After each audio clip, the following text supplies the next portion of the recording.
Bonjour, j'espère que vous allez bien. Alors depuis la dernière fois, je vous propose cette capsule puisque nous allons bientôt avoir le nouvel an chinois, le 22 janvier, qui est sous le signe du lapin cette année. Et je vous propose un tirage avec des lames d'un d'un tarot chinois, voilà, que j'ai, et que vous allez voir qu'il ressemble beaucoup au tarot de Marseille. Et nous allons reprendre là où nous en étions, c'est-à-dire ce qui concerne votre projet de 2023. Mais avant, je vais vous parler un peu de cette culture asiatique, puisque le nouvel an lunaire, en fait, est très important pour la communauté asiatique. C'est un temps fort, en fait, et en France, il y a des milliers de personnes qui vont à Paris suivre donc ces festivités, c'est-à-dire les défilés. Ça se passe dans la capitale, mais ça se passe également dans le monde entier. Il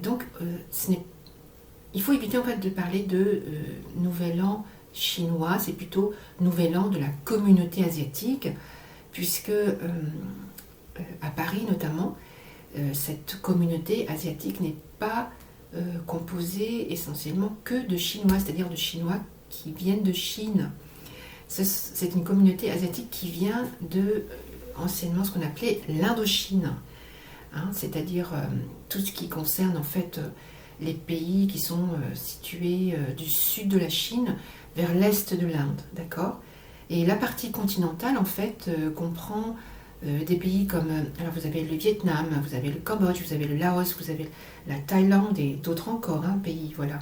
Et ces Chinois qui étaient présents dans ces pays depuis plusieurs générations, voilà, ont quitté donc l'Indochine pour venir entre autres en France, mais pas que en France, et ils ont voulu en fait fuir les massacres, en fait c'est des massacres communistes à l'époque.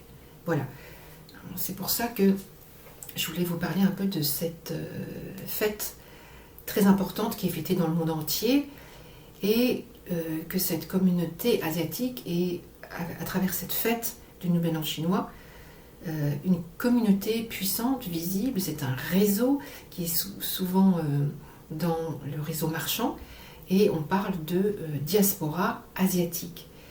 Et ce jour-là, donc vous avez les défilés, mais vous avez également d'autres manifestations culturelles, puisque toute l'année, dans les associations, il y a, surtout au niveau des jeunes, des enfants, des manifestations, des préparations qui sont culturelles, qui sont ludiques, qui sont également sportives. Voilà. Que dire d'autre? Ah oui, alors en ce qui concerne l'astrologie chinoise, il faut savoir que les Chinois, en fait, ils ont inventé la poudre, mais ils n'ont pas que inventé la poudre, d'accord? Ils ont aussi, ils sont extrêmement puissants en ce qui concerne les arts divinatoires, en ce qui concerne également l'astrologie, d'accord? Et en ce qui concerne l'astrologie, vous avez les symboles animaliers dans l'astrologie chinoise qui remonte au 6e siècle avant Jésus-Christ. C'était avec l'empereur de Jade. Et il y a une légende qui dit qu'en fait, une nuit de Nouvel An, l'empereur de Jade a invité tous les animaux de la terre à lui rendre visite dans son palais. Et il y a eu seulement 12 animaux qui se sont présentés à cette invitation. Donc vous avez eu bien sûr alors... vous avez le rat, vous avez le bœuf, vous avez le tigre, vous avez le lapin, le dragon, le serpent, le cheval, la chèvre, le singe, le coq, le chien et le cochon. Alors non, il n'y a pas le chat, puisque le chat, en fait, on le retrouve dans l'astrologie vietnamienne, puisqu'il y a un mot en vietnamien et en chinois qui, d'un point de vue prononciation, en fait, se ressemble beaucoup. Et c'est pourquoi chez les Vietnamiens, vous n'avez pas, le lièvre, vous n'avez pas, oui c'est ça le lapin, vous avez le chat, d'accord, dans les signes du zodiaque. Voilà ce que je peux vous dire par rapport à ce nouvel an chinois suite à cette légère présentation. Donc place au tirage. Voilà, c'est ce qui va vous intéresser, je pense, par rapport à votre projet. Comme promis, avec cette jolie labradorite qui vous protège des énergies négatives, nous allons faire un tirage donc avec le tarot asiatique. Il se présente comme ça, voilà. Et vous vous souvenez, nous avons fait un tirage avec le tarot de Marseille concernant votre projet de 2023. Et nous allons voir ici avec ce tarot donc la teneur de votre projet pour 2023. Alors bien sûr sous l'augure de ce tarot asiatique puisque nous avons parlé de la Chine. Alors, première carte. La première carte va concerner votre projet. La deuxième, les blocages par rapport à ce projet. La troisième carte va concerner l'influence extérieure. Ici, ce que va devenir votre projet et les solutions qu'il va falloir trouver. Je rappelle que nous travaillons toujours avec la sagesse asiatique, notamment avec Lao Tse. Concernant votre projet, donc, nous avons la carte, la lame numéro 20, plus exactement. Voilà, est-ce qu'on la voit bien? Alors, vous voyez un oiseau en train de voler au-dessus de la mer, donc bien au-delà du rivage, on va dire, avec beaucoup de hauteur. Ce message correspond, en ce qui concerne le tarot de Marseille, à la lame du jugement. Alors, dans le tarot de Marseille, on vous dit « Agissez rapidement et tout vous réussira ». En ce qui concerne la lame de ce tarot asiatique, le message de Lao Tse est le suivant: le sage vit dans la conscience des difficultés et n'en souffre pas. Donc on vous demande d'être courageux, d'être conscient de vos difficultés, de vous détacher, d'avoir en fait son objectif de vie, son projet qui soit d'ordre professionnel, sentimental, un choix de santé à faire, etc. D'avoir son projet en tête et de ne pas être dans le jugement des autres, mais d'être dans le sien. Et on vous demande également de faire attention aux signes qui vont apparaître autour de vous. Faites attention aux porteurs de messages. Il faut savoir les décrypter.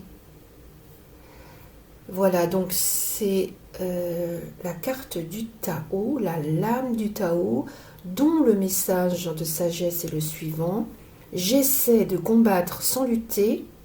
Alors attention, ça ne veut pas dire tout accepter, hein, mais sans lutter, ça veut dire être dans le discernement et savoir prendre les bonnes décisions.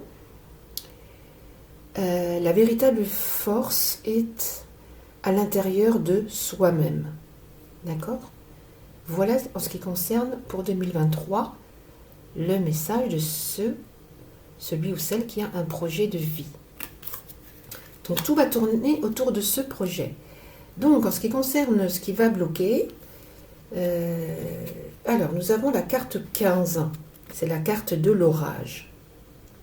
Dans le tarot de Marseille, la carte 15 correspond à celle du diable. Et lorsqu'on tire cette carte dans le tarot de Marseille, en fait, le message est le suivant: ne sous-estimez pas les dangers et ne vous laissez pas entraîner par les autres. Donc on reste toujours dans les mêmes messages qu'ici.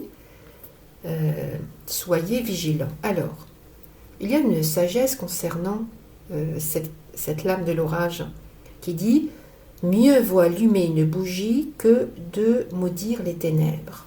Et d'ailleurs, vous voyez ici, je ne sais pas si on voit bien, vous voyez ici, il y a une lanterne qui est allumée. Donc on vous demande d'allumer cette lanterne, d'allumer la vigilance. Et on vous dit de rester centré, sur ce que vous devez faire. Je vais me recentrer car je refuse de me laisser aller. quels que soient les dangers. Alors, attention, quand on regarde bien la carte, vous avez ici la foudre. C'est-à-dire que lorsque la lame de l'orage apparaît, il y a une perturbation qui va intervenir dans votre vie. Et si vous n'êtes pas attentif aux messages qu'on vous envoie, alors c'est la foudre qui va s'abattre sur cette période de votre vie. D'accord ? Alors je parle bien sûr de votre projet actuel. Alors après, donc c'est l'influence qui pourrait gêner votre projet. Quelle est l'influence extérieure qui agit sur votre projet en bien ou en mal? Alors, nous avons la lame numéro 4. La lame numéro 4 correspond, alors si on regarde le tarot de Marseille, c'est celle de l'empereur, c'est exactement la même, d'accord? C'est-à-dire, vous voyez un personnage bien assis sur un trône, c'est la force, c'est la justesse. Et on vous demande, si vous êtes en grosse difficulté par rapport à votre projet, de chercher l'appui d'une personne influente.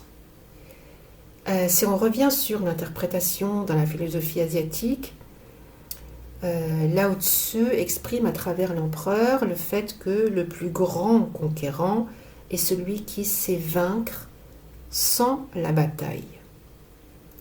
Donc c'est un grand négociateur. Alors, c'est une personne qui gouverne, c'est une personne qui concrétise, qui organise, et elle représente la force. Donc, à vous de la mettre, on va dire, de l'intégrer dans votre projet, parce que si vous l'avez, si je replace la carte comme ça, si vous l'avez contre vous, c'est une personne qui utilisera la force pour vous bloquer. D'accord ? Si vous l'avez avec vous, elle sera d'un fort soutien. Voilà le message en ce qui concerne l'empereur. En ce qui concerne les difficultés, à supposer que vous avez donc ce projet de vie, qu'il y a une perturbation qui arrive, qu'il y a ce personnage en face de vous qui vous observe et attend de voir ce que vous allez faire, qu'est-ce que vous devez faire dans votre projet?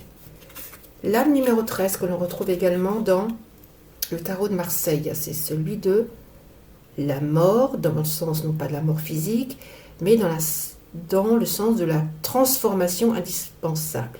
Ça, c'est le message du tarot de Marseille. Pour la philosophie asiatique, et là, ça me rassure un peu parce que je viens aussi de perdre quelqu'un de ma famille qui m'est très cher, le message de la philosophie asiatique est le suivant. Dans un enterrement, le vivant est celui qui est dans le cercueil, et ce sont les morts qui suivent le cortège. Alors c'est très profond, hein. Qu'est-ce que ça veut dire? Ça veut dire qu'il y a renaissance, il y a renouveau. La mort n'est qu'un déplacement d'existence. Donc, on vous invite à faire les transformations dans votre vie, c'est-à-dire, bon, il y a des papiers à faire, il y a des formations à faire, il y a des démarches à faire, de manière à ce que vous puissiez réaliser votre projet. Donc, il faut le faire. Sinon, il n'y aura pas de renouveau, sinon vous aurez la foudre, et sinon, il y aura blocage. Donc, vous allez avancer, mais cela passera par un changement indispensable. La mort n'est qu'un déplacement d'existence. Donc ça peut aussi signifier déménagement, hein, ça peut aussi signifier changement vraiment très profond, hein, sur le plan professionnel ou sentimental. Il y a vraiment... cette carte, cette lame, elle est très forte, hein, puisque les deux correspondent en ce qui concerne le tarot de Marseille. C'est la transformation. On n'y échappe pas. On n'y échappe pas. Alors, la solution de tout cela, comment ça va se terminer si vous respectez toutes les conditions? Nous avons la lame numéro 1, qui correspond à l'apprenti, dans la philosophie asiatique. Dans le tarot de Marseille, l'apprenti, c'est celle du battleur, le numéro 1. On vous dit dans le tarot de Marseille, prenez une décision ferme et ne gâchez pas inutilement votre temps précieux. Dans la philosophie asiatique, alors vous voyez ici un sage qui déroule un rouleau. On suppose qu'il y a tous les savoirs sur ce rouleau et vous avez en face un apprenti qui apprend. D'ailleurs, la phrase, le conseil qui est lié à cette lame, c'est « Je suis apprenti et j'applique ce que j'ai appris ». Et face à ce personnage que vous voyez ici en face, vous voyez l'expérience. Donc il y a l'ordre, la méthode, l'organisation, la confiance en soi. Et bien sûr, en face, vous avez la jeunesse avec la précipitation, l'impatience. Donc on vous dit, ayez confiance en vous. Donc on rejoint quand même le tirage qu'on avait fait avec le tarot de Marseille, souvenez-vous, sur votre projet, où vous avez eu, ici c'était l'impératrice ou l'impératrice, c'est ça, et en face on avait quelques blocages, et je vous donnais des conseils par rapport, pareil, à la confiance en soi, à l'écoute des messages qui vont vous être donnés. Donc voilà, en ce qui concerne les messages du tarot chinois. Voilà, toujours par rapport donc au nouvel an chinois. Donc réécoutez calmement donc ce tirage et ses conseils et avancez. Donc prudemment et en suivant bien les conseils. Voilà, je vous dis à la prochaine fois pour des prochains conseils.